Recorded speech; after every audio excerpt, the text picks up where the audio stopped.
Tonight, hundreds line up to receive their copies of the newest Flight Sim Holo game. Our Rodian on the street finds out what all the excitement's about. And are the galaxy's kids spending too much time on the HoloNet? Scientists think that they have the answer. All that and more at 11. Welcome back, ladies and gentlemen, to another episode of Hoth Topics, a podcast about Star Wars. I am Ian, and I'm watching out for those wrist rockets. Joining me today is the man who actually stole the Death Star plans, John, and currently cataloging all of the optimal upgrades for his pod racer, roommate Mike is joining us today. Hey, it's me! Gentlemen, how are you this evening? Peachy. I'm good. All right, we've got peachy and good, and that's pretty good in my book and my opinion.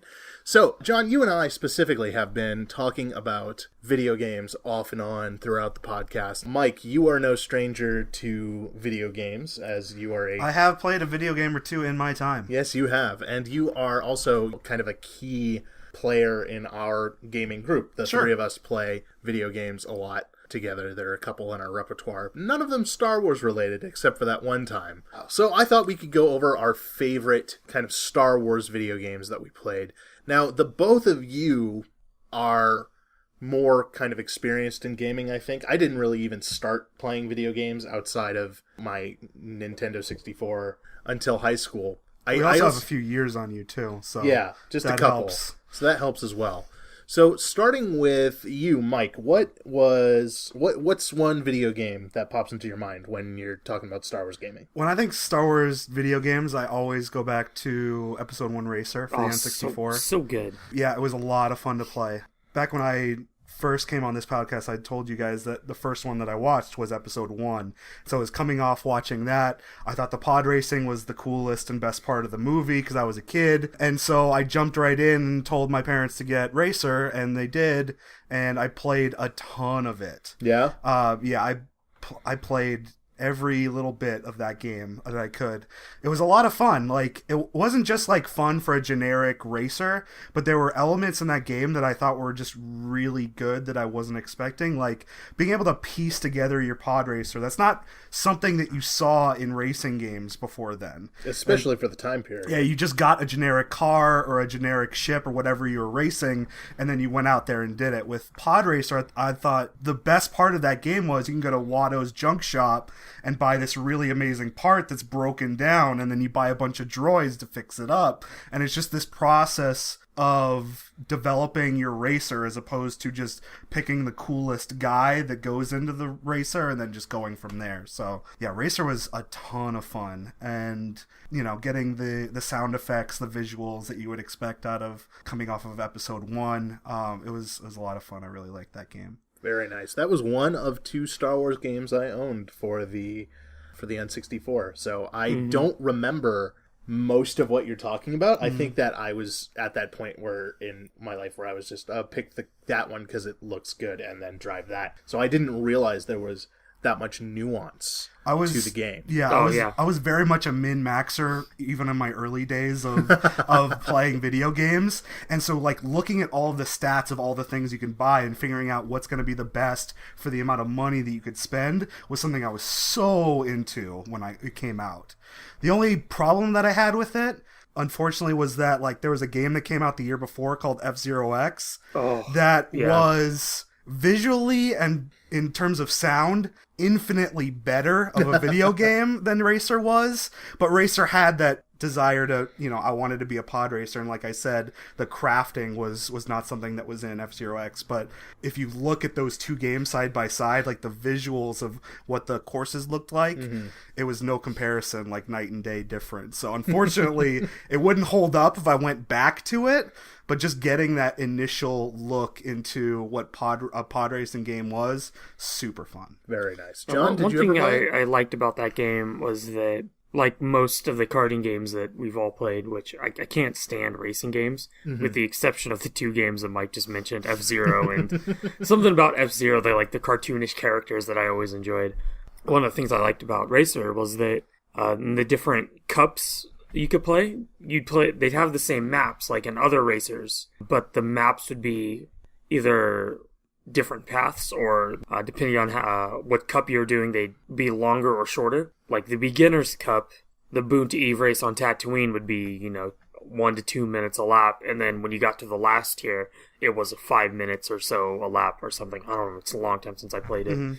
But I always thought that was cool that not only did we get to see something familiar that we saw in the movie, but then we'd actually get to race in an elongated version of that sequence so that we can live in that part of the movie. And plus all the other planets you went to, it's kind of cool to see how they would translate one scene in a movie to multiple destinations throughout the Star Wars galaxy. Let's stick with N64, because I think that's a system that we had in common. So let's stick with that for now.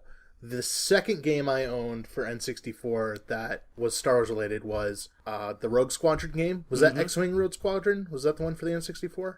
I think that's Rogue Squadron, yeah. That was another one that I had, and I remember I never, again, like, I this was my first console, so I didn't know how to video game at the time, so I don't remember ever getting past, like, the first 2 levels, but it's embarrassing. I had a heck of a lot of fun with it. Just lots of crashing into things and not understanding how depth perception works in a game. John, I know you played that one. I have one huge issue with that game, and I don't remember if it was first instituted in Rogue Squadron or in Shadows of the Empire. But every Star Wars game that has come out since then has seemed to have a level on Hoth where you have to trip AT-ATs. And it's the most annoying thing, especially on a Nintendo 64's one joystick, and the camera was horrible in that game once you got locked into the fly around the legs of an AT-AT for 4 times. But I remember it was exactly the same mechanic in Shadows of the Empire, and those levels I hated so much. Like, what? Than that, why are we using snow speeders when I have access to a Y-wing and I'll just bomb it? Other than that, did you enjoy the game? Oh yeah, yeah. Any level that didn't involve using an airspeeder, I loved, just because the amount of freedom and movement you had.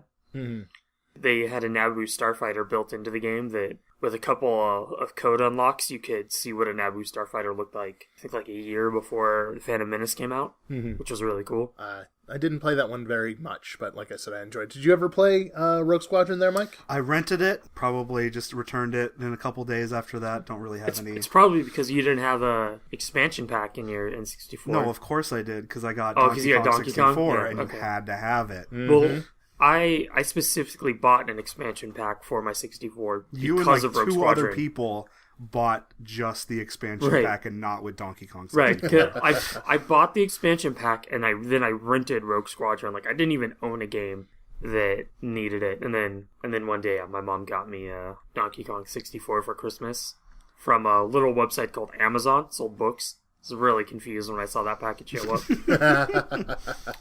I played a lot of the X-Wing and Rebel Assault games on PC from the old LucasArts games. All those games, they kind of felt like rail shooters, especially Rebel Assault, but again, the freedom of movement that you had, even with the limitations of the 64 system, was really kind of cool to just go and explore familiar locations and planets. Flying around Tatooine, you fly over Mos Eisley, and you can drop bombs on the Sarlacc pit if you want for no reason, or just shoot at Jabba's palace until it explodes. The one thing I remember about that game very vividly is how, as a kid, I was confused as to why everywhere I went was foggy, because I didn't understand draw the limitations distance of the system. Yeah. Like, I was just like, wow, all these planets are... I thought it was like a choice, like a weather choice in the game. It's like, oh, well, I guess it makes a lot of moisture on Tatooine. Yeah, it's like, look at all this fog. It's weird. Everything is gray. Everything. I love Gray Planet. So, on the N64, any other Star Wars games did you play there on there, Mike? No. My words got away from me there. No, Racer was, basically it. I think Racer came out really late in the N64 life cycle as well, if I can remember. So we could have done research, but I know it came out in '99. That's not like us. And I remember getting an Xbox in 2001.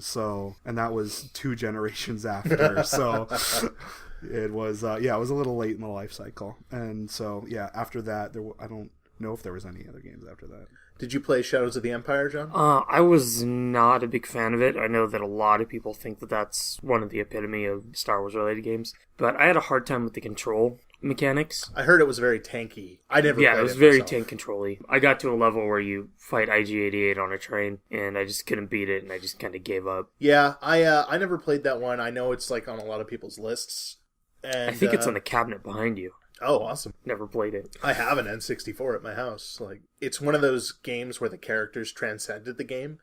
I've never played the game, but I know who Dash Rendar is, so it's kind of an interesting... Well, it's part of the marketing push for Shadows of the Empire, because it was a novel, and a comic, and a video game, and they're trying to, how you say, keep the franchise alive.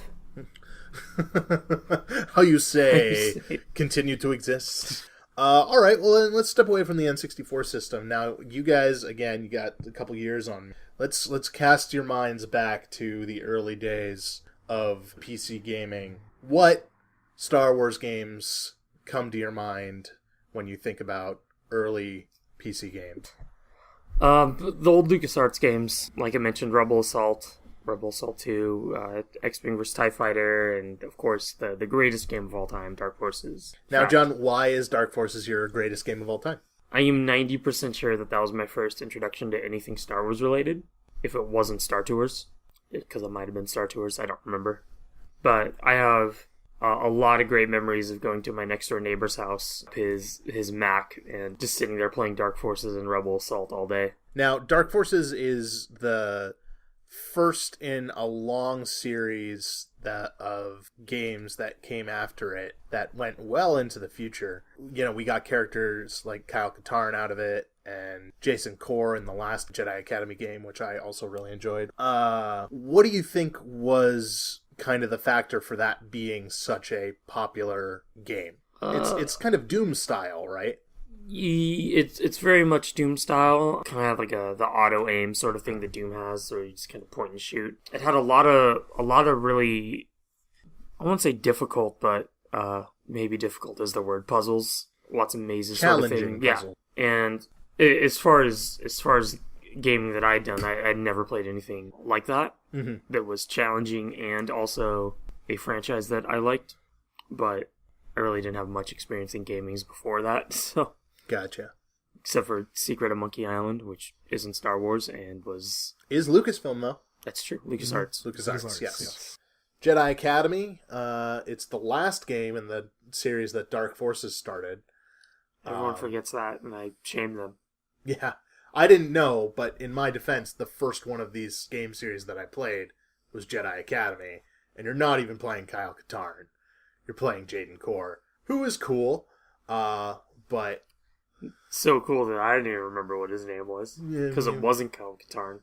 But, yeah, Jedi Academy was a game that I played. I really enjoyed it, mostly because you can set it to realistic, quote-unquote, realistic lightsaber fighting. So, if your blade that is the dumbest mode. It's so dumb. Your blade just needs to, like, touch somebody and their arms just, like, fall off. It's great.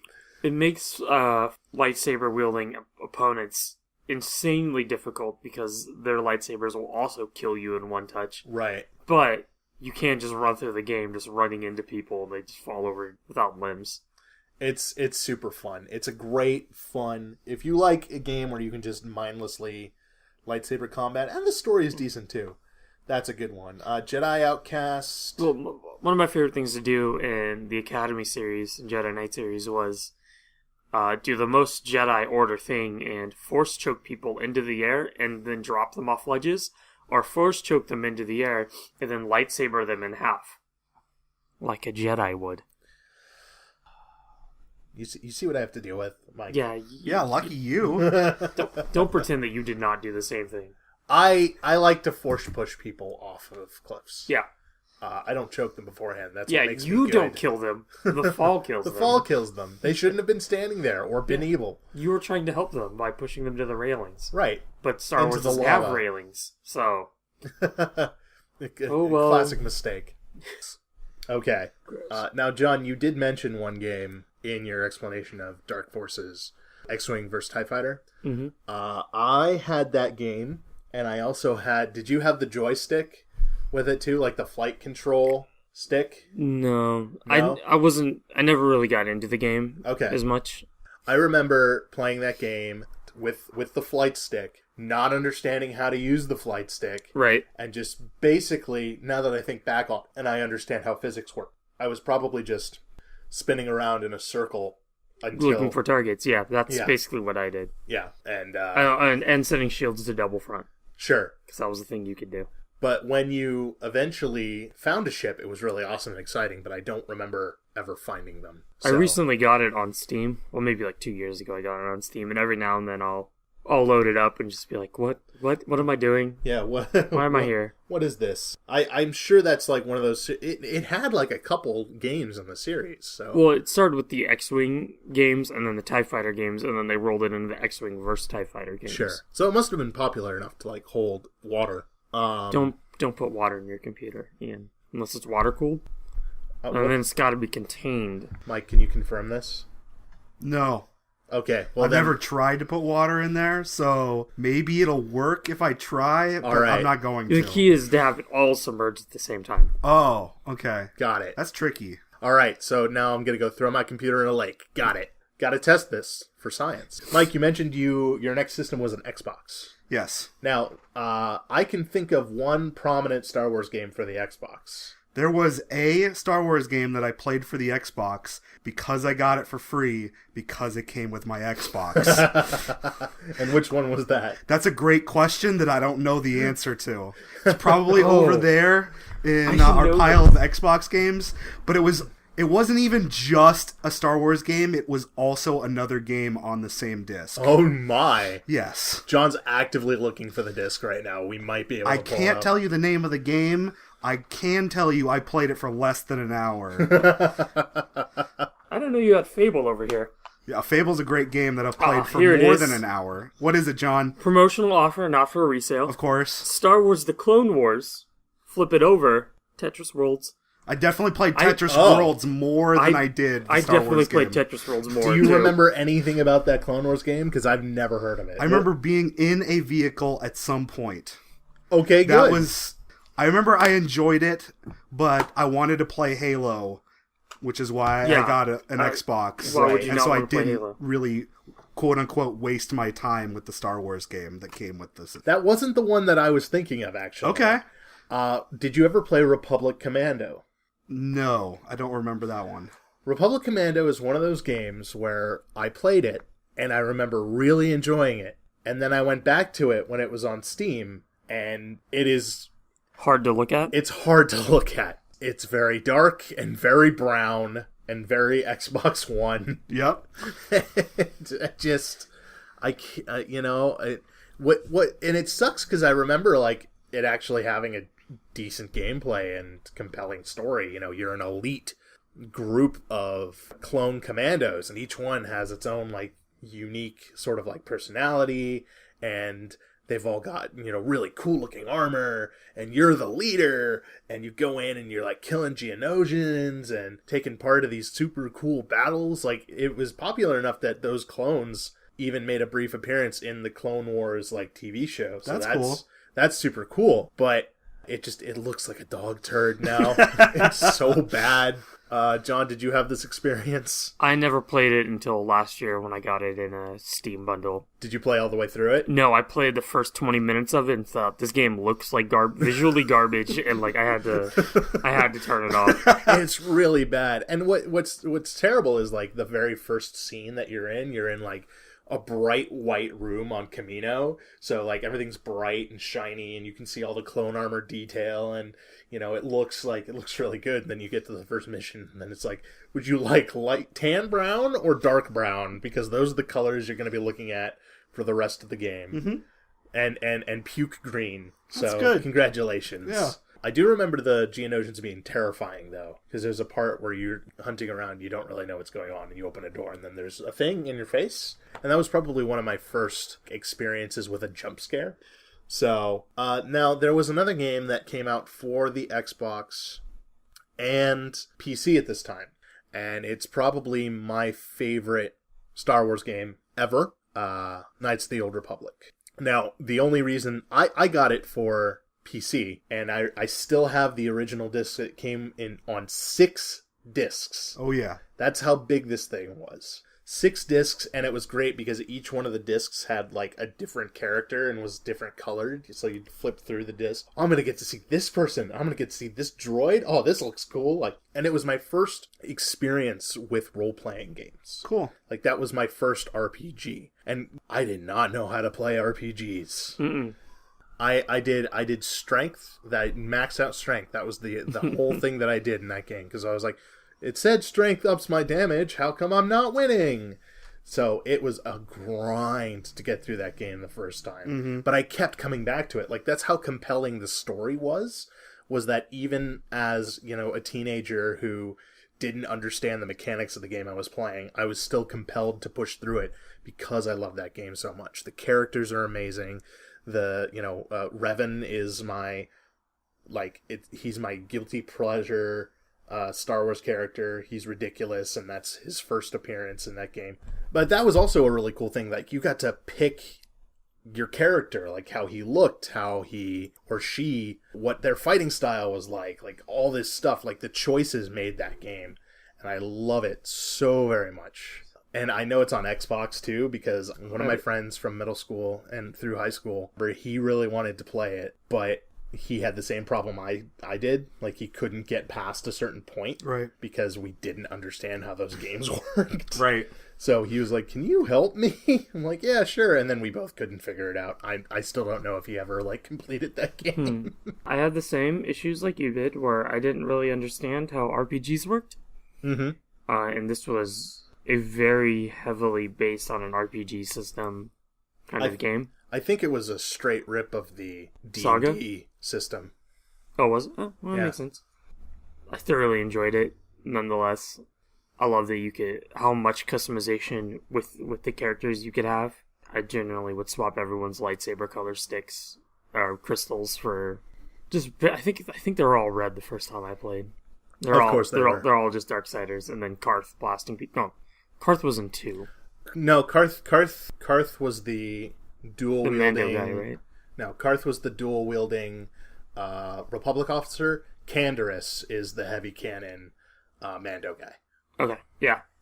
I like shooting things.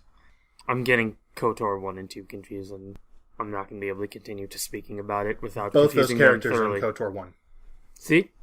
Mm-hmm. Nailed it. Which one has the cat lady? KOTOR 1. Okay. See? Now I don't remember what happened in KOTOR 2. Yeah. Sounds about right. Not a lot of people remember. I do remember not being able to do... not being able to beat the last planet because my characters were so under-optimized because I didn't know what I was doing. Mm-hmm. And those primitive alien fish head people with their sticks and punching were able to kill my heavily armored Jedis. I didn't understand why.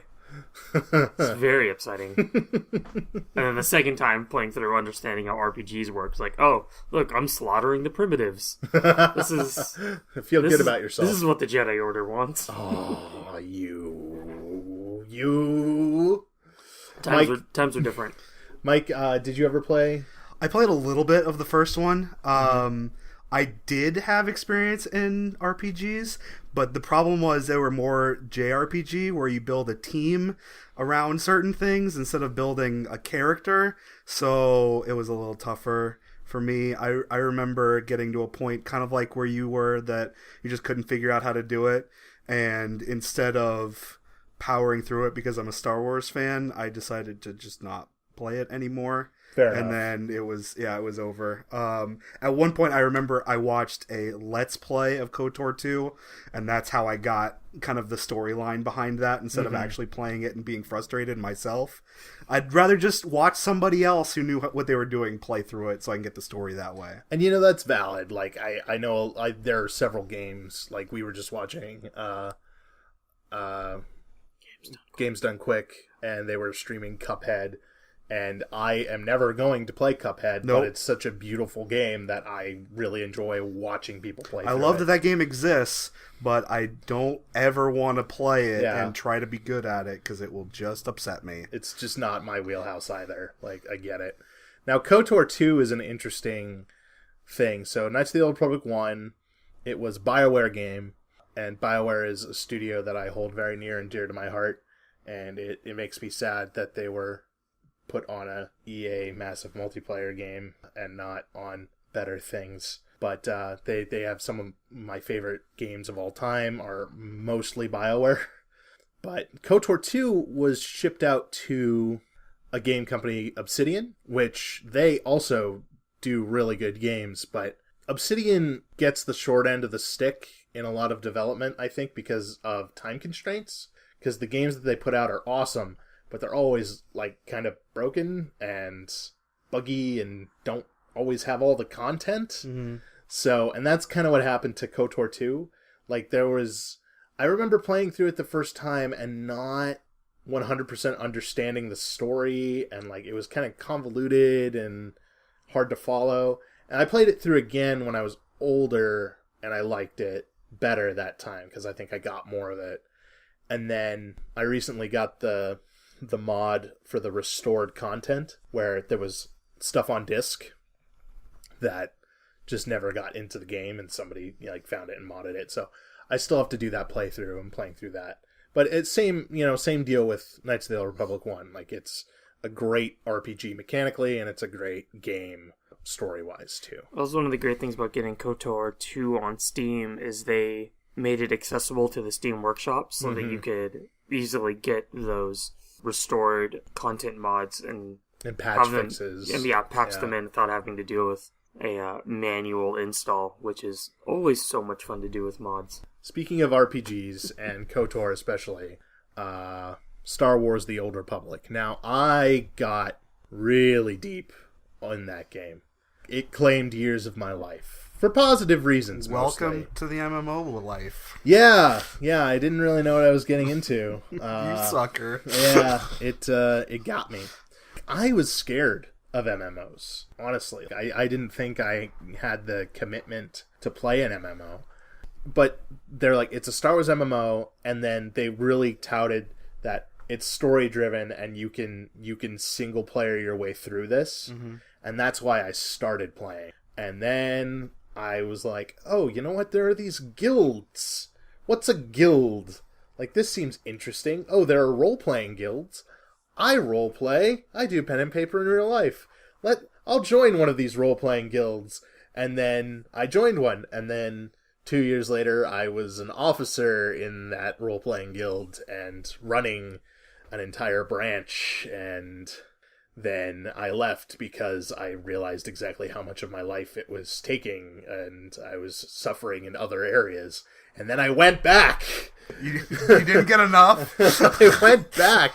And then they gave me my old job back, which I specifically was like, I don't want this. Surprise. And then nobody else does either. And they're like, nobody else wants it. And I was like, I guess I'll take over. And then I left again. And but like, the thing I have to say about that game is that, yeah, you can single player it and you can enjoy the story, but I had some really great times and met some really awesome people whom I'm still friends with in other games, and we talk on Discord, and it's just, it was a really fun experience, and I really, really enjoyed it, and I still do. Like, I'm planning on doing some footage for this episode, like game capture stuff, so I'm going to go back in, and who knows, maybe you won't see me ever again, because he's back.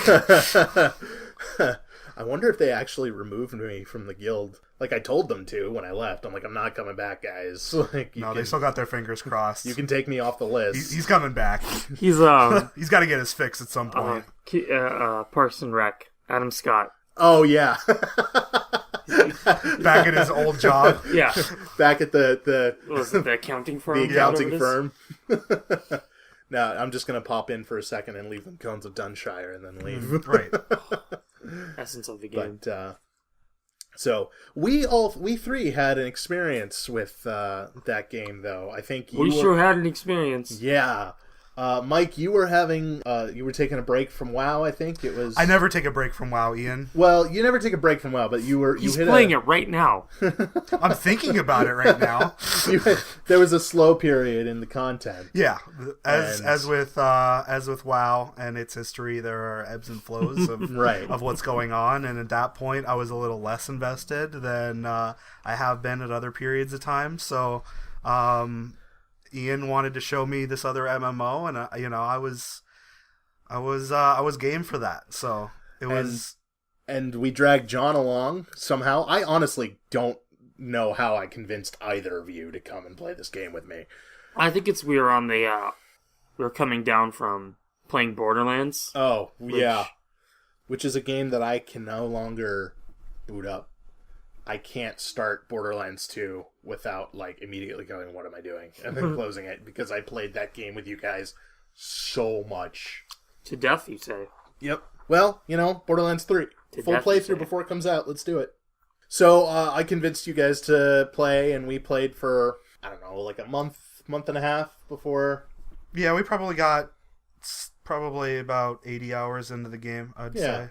Yeah. Somewhere on there. It was a good time. Okay, so the first time I log in, super fun. I created a character. I was able to create the fattest character that I could. That was a lot of fun. Just the ugliest guy that I could make. Still a lot of fun. I picked some try-hard name because that's what I do in an MMO. Mm-hmm. And then I booted up into the game, and the first person I saw is a guy named Ian Kistler. And I thought, Ian, you can't name yourself your own name in a video game. But in fact, it wasn't Ian at all. It was John as the character Ian Kistler. I had named my character something ridiculous and goofy as a joke, too. Mm-hmm. And you're just going, Ian, you can't name yourself that. And, super busting up about it. And I'm just sitting there going, I don't see your character. And also, like... You weren't even in the game yet. Yeah, I'm like, I don't see your character. And I don't, I haven't even, named myself. I don't... It's not that funny? What are you laughing at? And then, John, you were silent this entire time. You didn't make a noise. And I was just like, what are you talking about, Mike? And so, John named his character Ian Kistler. Now, John, why don't you tell me about Ian Kistler? Well, you see, Ian Kistler is an unconventional Jedi. He is all about fame and the ladies. So any choices I had in that game when we were doing quests that would align themselves with Ian Kistler's goals of fame and ladies. Ian Kistler, thank you very much. Yeah, well, I can't have spaces in my name, so Dash. The Dash is actually short for Rainbow Dash, the sporty spice of ponies. Try to argue that that's not true. I will tell you Dark Forces is a better game. But I remember the first mission we had was with some Twi'lek. I don't remember what the mission was, but if you did things right, you slept with her. In an off scene. And I remember Ian telling me that that's not a thing you can do, because knowing Ian, that's not even an option that he would even try to go for. But Ian Kistler is all about that. So yeah, I got to play. Ian got to play with himself. 60, yeah, I got to play 60, Star Wars. 60 to 80 hours of an MMO watching John drag my name through the mud. Through the mud? More like through fame and he would, he'd always, I'd play the character like I play a character, usually a goody two-shoes, light cider, whatever. Ooh. And John would just go out of his way to pick the least me dialogue options. And when you're in that game in a group, there's a roll-off to see who answers the questions. And I don't know why, but the RNG would never let me win. It was always John saying something ridiculous, and I'm trying to navigate, because in that game there are encounters you can avoid completely if you choose the right options. And I was the veteran player. I'm like, all right, we can not engage these guys at all. And then John would take Ian Kistler and be like, I'll fight all of you. And then so that was crazy. I did really like the aspect that you could you had choices in the game. Like, just coming from WoW and going into Star Wars, there's a lot of differences, obviously. But the one thing that really stuck out to me when we were going through the game was that there was choice. And WoW, it's just like you talk to a guy, you read a paragraph about how you need to kill 12 boars, and go back to him after you do, and then you get a little bit of experience. It's that for 120 levels right now. Right. But in SWTOR, you got to... It was basically a choose-your-own-adventure book. You got to figure out what you wanted to do and how you did it. Like, my favorite was our second playthrough when we played... It was us three and then Katie as well. And we played as the Empire. Oh, I think Danny was with us there. Danny, Yeah, that's right. I hadn't met Katie That's yet. right. It was Yeah, someone else. Our friend Danny. And we were playing as the Empire, and I went completely the different way than all three of you did. Oh, yeah. And it was so much fun when I won the role and everybody would be mad at me about the choice that I made because I was a person of the people and not the Empire. It was so weird. He was playing like a Sith sorcerer who was just like, no, I'm not going to take that path. And you were that. I was going full dark. John was going kind of full dark. And then I remember Danny, she was playing an assassin, I think, an agent, and she would just like switch on a dime, so it makes her, and that's one of the reasons why I think that's a really fun game to play with friends, is that it helps that group dynamic. Like you wouldn't have ever seen a lot of the things that you saw in our playthrough because you never would have chosen some of the things that we did. Right. Which gives it a huge amount of replayability compared to another MMO that I usually play. No names. If I can just rant a little bit about the differences between WoW please and do. SWTOR. Yeah, I'll edit it out. Please do. If I ramble too much about MMOs. It'll be an EBN. But the other thing that I really liked about SWTOR compared to WoW is, like you said earlier, they made a huge emphasis on leveling. As opposed to in WoW. In WoW right now, you get to max level and then the game starts. And that's a huge slog for a new player. And I would hate to be a new player in WoW right now and try to get through that. Luckily, I fell in love with the game at like level 4 after I saw one of the opening kind of visuals. And so it made it a lot easier than somebody else that's new that doesn't see that and kind of fall in love with what's going on around them. But in SWTOR... instead of reading the dialogue, you get to go through a scene, which gives you a lot more immersion of what's going on instead of just reading, hey, here are the 12 boars that you need to kill and then go out and do that. I really enjoyed the amount of customization in gear and stuff that you were able to do, like picking the color of the lightsaber was really cool. Yeah. In WoW, you'd see a cool weapon, but you'd trade it away in a couple levels after you get a new one. So, and when you're leveling, particularly. Right. So the level, like, I never got to the end game in that game. Basically, the reason behind it was because I really did enjoy the game, but I cannot play more than one MMO at a time. Yeah, and WoW is the MMO that I'm going to play, so I had to drop it. Unfortunately, it was a great game and I really enjoyed it, but it was a casualty of my addiction. Right. But what I did play, I thoroughly enjoyed it, and I really did think the leveling process was better than what World of Warcraft has right now. Yeah. Which is huge because World of Warcraft is the MMO. Yeah, one of the things in that game that to bounce off of that I really enjoyed is and that I figured out too far into my game, because I take forever to learn game mechanics. It's a problem. I'm very slow when it comes to that.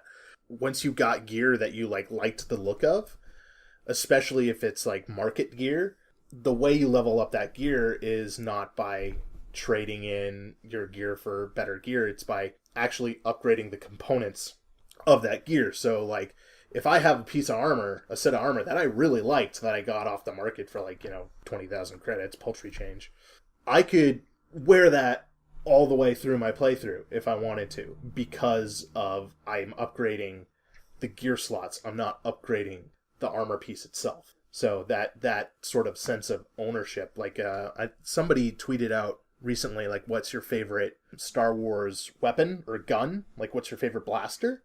And my response to that was the gun that I used on my main character in SWTOR. Not because, there's anything particularly amazing about it, but just because it looked cool. I decided, hey, that's my character's gun, and that gun, like, went with me throughout the whole game. It felt like my gun. So, yeah, the customization was great. And just some of the classes were a lot of fun, too. Like, our second playthrough, I got to heal with lightning. That was literally one of my favorite MMO experiences with the amount of time that I've spent in MMOs. Just, like, the ability to do that was so much fun. And just, like, being able to do group content with that, that kind of play style was... it was a really good game. Like I said, I would have loved to have seen a little bit more of it, but yeah, it was a lot of fun for the time that I had on it. Yeah, the story did get kind of wonky, as I think all MMOs tend to do. I have a pet peeve about the faction merge and faction split sort of mentality, and that Star Wars was a casualty of that, where they had the faction merge, and then I remember I played through the faction merge story. It was like a significant chunk. It's like a third of the game now, where you fight against this third faction that comes in, for the good of the galaxy, and then the way that ends up fracturing is the dumbest thing. Like, it's done in like a 5-minute dialogue choice. Like, it's so dumb. And so, and I'm particular about my Star Wars stories, so sure. It kind of once I got farther down in that content hole, I don't know, maybe it's gotten better. I haven't been on in months, actually, probably about a year at this point, but who knows? John, anything you want to say about SWTOR before we move on to the next thing? No, I'm good. Okay. Now, did you ever play Galaxies, the precursor? I did not. I was not as super into Star Wars when that was out. I had friends in high school that played it, and I remember when they did the whole rebalancing thing that pretty much seemed to have killed the game. I had a friend that was training to be a Jedi, and then they did the Everyone's a Jedi Now update. And he immediately dropped it and went back to playing EverQuest. Yeah, for those who might not know, Star Wars Galaxies was the first Star Wars MMO, and it had a big emphasis on non-Force using like classes, and in order to become a Force user, I'm not even sure they were in the game in the beginning, and then in order to become one, there was just an immense amount of stuff you had to do, like really hard. Like if you set out to be a Jedi or a Force user in that game, you were top tier player, like trying to go through this system, and just the amount of stuff you had to do was amazing. And then they patched the game so people could play Jedi a lot easier. Took the training wheels off. Yeah, and put them on. Yeah. And then everybody was upset. Now, I came in after that patch, and I was also, like, 14, so I didn't know or care.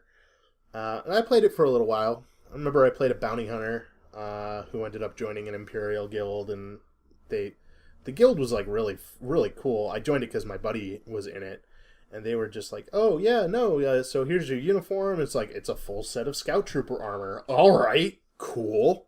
And then the two things that stood out to me in that game were the career options. Like, the career system in that game was really extensive. Like, I knew players who, they were cantina dancers, and that's how they made their money. And they had millions of credits because they were cantina dancers. Like, it's crazy. People who did hunting and gathering. And then the other thing that I really liked about that system was the home building system. Like, you could just plop your house down somewhere in the map, and it would be there. There were entire compounds and colonies of player homes out in the middle of the Tatooine desert. That's fun. Yeah. This was also the very first MMO where I fell to the pay $3, get, 10 million credits sort of thing. And there was a lot of hawkery about, Good old microtransactions. Yeah, but I mean, back then they weren't microtransactions. You were paying some guy on the internet who you don't know to hopefully show up and deliver unto your character. Yeah, that third-party credit gold website. Those are sketch. It's super sketch, dude. And I didn't know what I was doing as a kid. I was just like, I want to be cool. So I wasted a lot of money on that.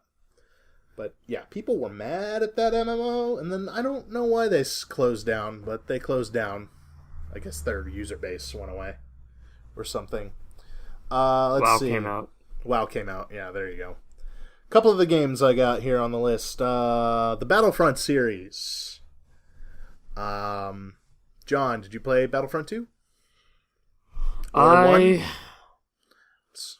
never played the older ones. At least I don't remember playing the older ones. I never have really been into online multiplayers. Oh, the exception of the Battlefield games. And then when I discovered that you could download mods with bots and I didn't have to deal with people, then that's what I did. I have Battlefront 2 on my PS4. The new one, yeah. Yeah. It's visually fun to play, and there are bots, but because a lot of the content's locked behind the PlayStation Network paywall, I just don't care. Yeah. So. Fair enough.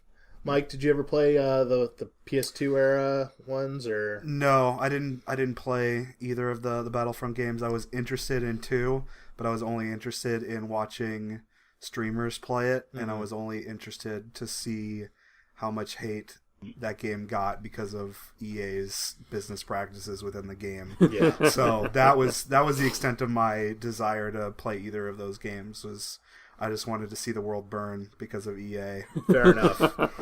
I played both Battlefront 2 games. I did not play either of the Battlefront 1 games, which is kind of weird. I remember I got Battlefront 2 for the PS2. I never played online.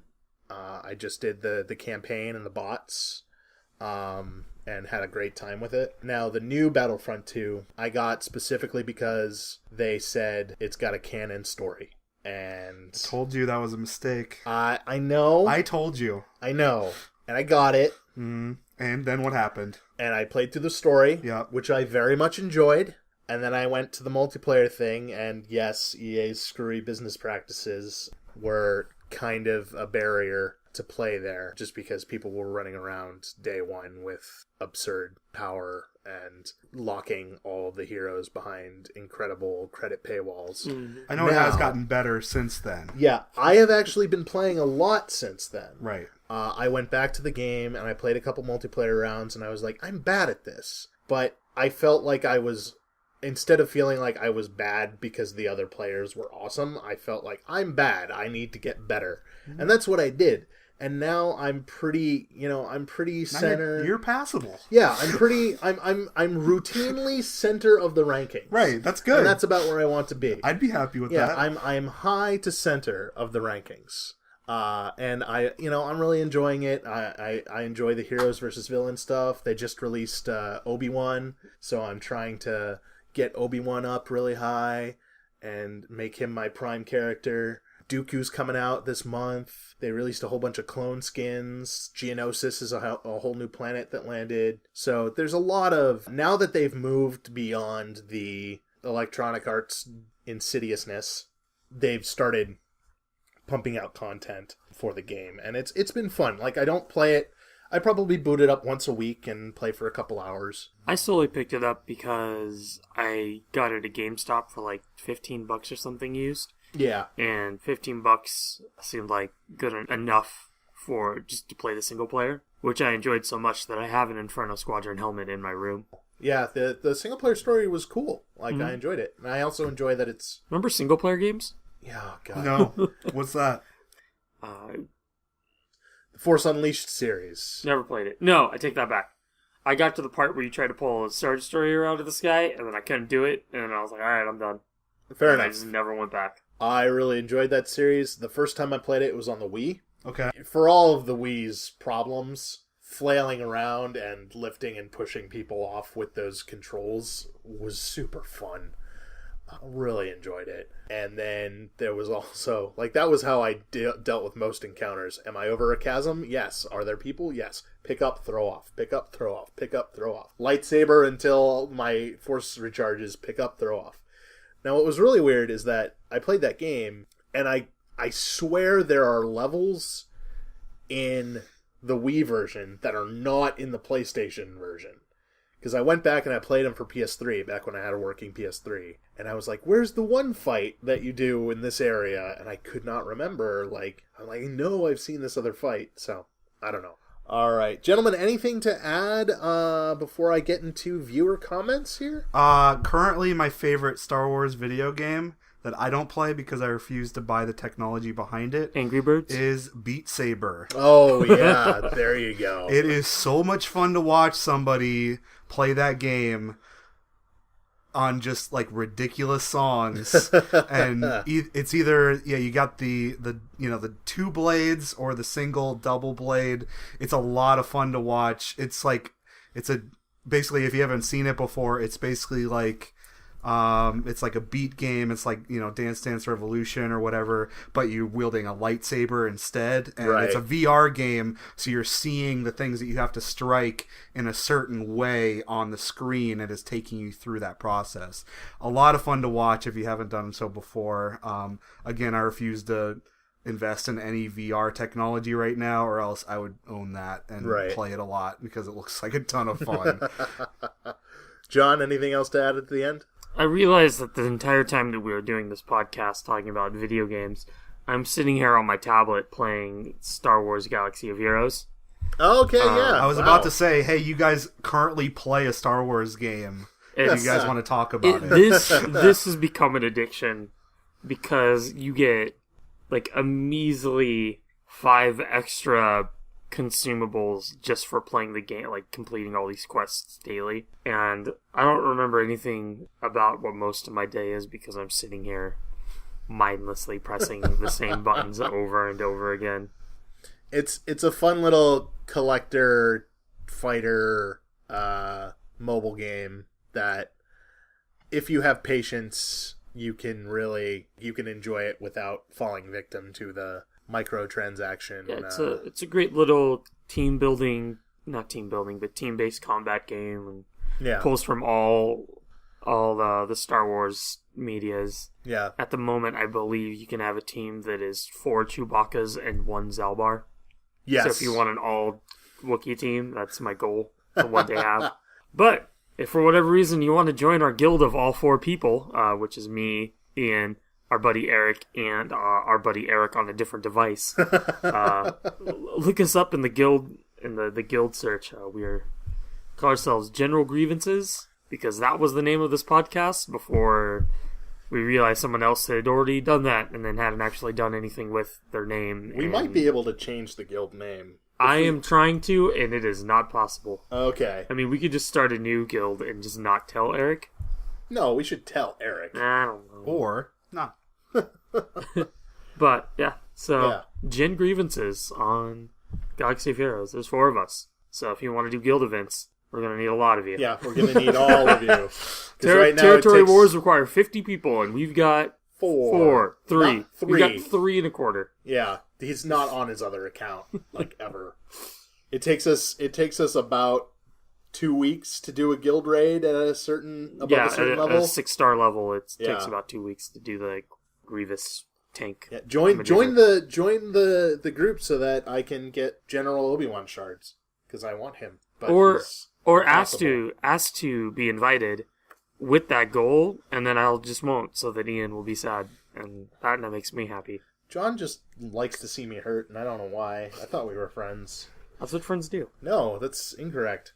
The one other thing I want to add to the end is, we live in Southern California. I really want to go up to downtown Disney and do the Secrets of the Empire VR. Yeah. That sounds rad. I think we 3 should set up a day to go up and do that. Absolutely. I think that'd be cool. Yeah, it should be a fun game. Fun thing to do. I've heard great things about it. So we had actually a lot of comments today when I put out to you all that we are going to be doing this episode. Mm-hmm. So here goes. I'm just going to start reading these off, and then maybe I'll pause in between for commentary if you guys want. So, Richard says, Heroes versus Villains when it doesn't suck. He's referring to the Heroes versus Villains mode in Battlefront 2. And I know exactly what he means. And yes, sometimes you get in there and you just get stepped on.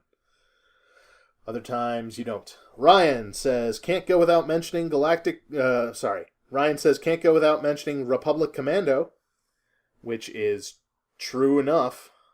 Can't go without mentioning that brown and green and also more brown. But is there any green? I think there's a little bit of green. A little bit of green? Okay. Next to the brown. Oh. Yeah, emphasis on the brown. Definitely emphasis on the brown. Roommate Mike, he commented before we were like, hey, why don't you... I invited myself on this podcast. I'm just going to say that out loud.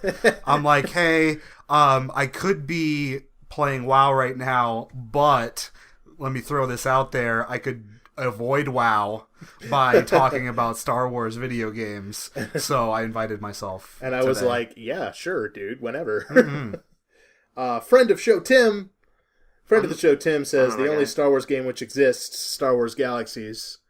Oh, too soon. And then he said he was kidding. The X-Wing versus TIE and Rogue Squadron series. Kai says he enjoyed the Lego series for just a nice summary of the movies. Good call. We should have talked about the Lego series, absolutely. With a little comedic twist to it. Favorite saber simulator is definitely Jedi Academy / Outcast. Shooter-wise, going to have to go with Commando. Gave an interesting perspective of what elite forces in Star Wars universe act and play out, especially when they're clones. Strat-wise, Empire at War, forces of corruption, just for the mods and the fact that we can annihilate the galaxy with the Death Star. Narrative-wise, tough, but then again, there hasn't been much narrative-driven Star Wars games other than KOTOR, so I guess it'll have to be KOTOR 1. Worst game, though, is without a doubt the Obi-Wan game. How do you feel about that? Well, here's the thing. Like, I thought that would make me sad, but I didn't know it existed, so... There you go. Now you gotta play it. So I want to touch on Empire at War real quick. Yeah, for sure. I'm a huge RTS fan, and most of the RTSs that seem to come out now are more like small squad-based RTSs and not the base-building RTSs that I love so very much. Mm-hmm. I grew up with Command & Conquer, so that's the one I like. Don't... You're welcome. Go play Diablo 3. How dare you? But I agree with Kai. One of the greatest things about that game, besides the fact that it is not Star Wars Battlegrounds, which was just a Age of Empires reskin. I forgot the name of the game, and I just said it out loud. My brain hurts.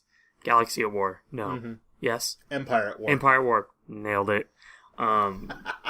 First try. He's right. The mods are awesome. There's so many cool mods out there that allow you to increase your unit capacity, and with ships from all over the universe. One of my favorite mods is replaces all the Galactic Civil War ships with Clone Wars era ships. And that's a whole heck of a lot of fun. And then there's other dumb mods like the Star Trek Original Series mod. So if you need to go fight some Romulans, they're in there. The one I find myself playing the most is the Battlestar Galactica mod, because who doesn't like to send Battlestars at base stars besides Ian? Look, you introduced me to the series. I'm enjoying it. It's fun. It's a lot of fun, and it's not super difficult. It's pretty intuitive to pick up. I only play the space battles because that's where all the cool stuff be. Sure. But it's a really easy game to pick up and put on when you just need 20 to 30 minutes of something to keep you occupied. Sure. I'm not really an RTS guy, but if it's as, not complicated as you say, I might have to check it out. Yeah. Did either of you ever play any of the Lego games? I did. Yeah? I'm a big fan of the Lego games. I mostly played the Harry Potter series for Legos. Okay. But it's based, with the Lego games, it's basically just like, hit as many things on the screen as you can in order to make them explode into bits, and then just kind of walk through the rest of the story. That's the generic playthrough of every Lego game that's out there. Yep. I've played through, a bunch of them. But yeah, the Star Wars ones were a lot of fun and just kind of took you through just kind of the basics of the storyline. And, that's what I love as somebody that's not crazy into Star Wars, but just, want to, dip my toe into Star Wars fandom every once in a while. And so, yeah, it's just it's a lot of just like mindless fun with the Lego games, and so it's a lot of it's I good played stuff. a lot of the Phantom Menace one, and the thing I really enjoyed about it was how, if I remember right, there wasn't any like actual dialogue. Does that sound familiar to anyone? Yes, there isn't ever any dialogue. They figured out Lego a way games. to communicate the story without having to use words, which makes it universally appealing to anybody. Like, anybody can pick this up and figure out what's going on. Right. If you want to do more than just make things explode into smaller bricks. Sure. Accio bricks. Yeah, I don't think I ever played any of them, so that's good to know. They're like the Lego Freemaker Adventure show. It's dumb, but it's a lot of fun. It's so entertaining. Nice. Yes. I'll have to check that out. I like the Freemaker Adventures. I didn't mean to say you were dumb. I'm sorry. I mean, yeah. But it's dumb. Yeah. But it's fun. Like, I do enjoy the Freemaker Adventures. All right. So, going on, we still have a couple comments here. Karth wrote another manifesto. He comes in and he says, so I'd have to say my absolute favorite Star Wars game is the original Battlefront 2 for the PS2/Xbox. Xbox. I just loved everything about it, from being able to play as one of the nameless grunts in both the variety of ways you could just go about winning a match, whether that be on the ground or in space, as well as its campaign about the Clone Wars from the perspective of the clones of the 501st, really struck a chord with me. And, well, it's my personality. It's personally my favorite interpretation of them ever over the Clone Wars. That's an interesting take. That's pretty cool. Not something that we hear every day. He says, honestly, my favorite game for being a Jedi had to be the movie tie-in, Star Wars Revenge of the Sith. I just really love being able to play as Obi-Wan or Anakin throughout the events of the third movie and be part of the more iconic scenes, though luckily no youngling killing. Yes, thank you. Whatever. Also, while not exactly the most accurate depictions of saber duels, the boss fights that had you square up against other Jedi, both within the actual movie and from the expanded universe, felt a lot like how a battle would go, with the amount of blocking, saber locks, and counters you could pull off. Also, quote-unquote multiplayer was awesome, how you could play as any of the characters you unlocked and make them fight against one another. Trouncing Grievous as Ben Kenobi was strangely satisfying to me as a kid. Sweet. Very nice. Yeah, I never played the direct to, the movie versions of the games. So that's good to know that they're quality. And his third and last favorite has to be the KOTOR games. Now, besides my initial grievances against the first game, when I first discovered that I had pretty much wasted so many feats by choosing to have been a gunslinger when you become a Jedi, and now I really appreciate the narrative and the twists and turns it took, even with the second game, and its somewhat convoluted plot at times. Yeah, I agree on that. I think the biggest thing that got me was how much freedom you had to play however you wanted, because I do remember how much I was able to get through 2 games with only ever persuading people and never getting into fights, which honestly is pretty impressive as well. It's because of KOTOR that I became interested in RPGs and learning more about the Star Wars universe. That's super cool. I know, you're not the first person to say that I've heard from saying that KOTOR was something that wanted to get them deeper into Star Wars lore. Mm-hmm. And I think it was a trigger for me too. So that's a really good point. 2 more comments here. Elstaria says, Knights of the Old Republic, it's a BioWare classic. I agree. And the Nerd Herder cast says, still has to be The Force Unleashed. And while we have you, Nerd Herder cast, I'm just going to go ahead and give them a podcast shout out. They're a husband and wife podcasting team. I listened to a couple of their things earlier today, and it's quality stuff and very fun to listen to. They bounce off each other very well, so go ahead and check them out if you're interested. They're at NRD Herdercast on Twitter, so it's at nerd without the E, NRDHERDERCAST. So, yeah, I think that just about does it, gentlemen. What do you think? Good stuff. I just want to send an honorable mention out to Jedi Power Battles on the Dreamcast, and only on the Dreamcast. All other iterations of Jedi Power Battles are trash tier video games. But Dark Forces is better. Well, yeah, 100%. Because it's, first of all, PC Master Race. So, that's all. You can't just say, firstly, and then not have a second point. Dark Forces is a better game. Oh, that's your second point. Okay. We got there. Oh boy. Also, shout out to Dreamcast. Respect. Whew. Thank you very much, everybody, for joining us for this episode of Hoth Topics, a podcast about Star Wars. Are there any video games that we missed out on, or ones that we didn't say we played but we should play? Let us know. Give us a shout by tweeting at us at HothPod, or sending us an email, hothpod@gmail.com. Or you can go ahead and find us and more episodes of the podcast and other content on our website, HothTopicsPodcast.com. I've been Ian. I got to get 10 more shards so that I can unlock Obi-Wan Kenobi. That's been John. Mike's here as well. Thank you very much, everybody. We will see you next time.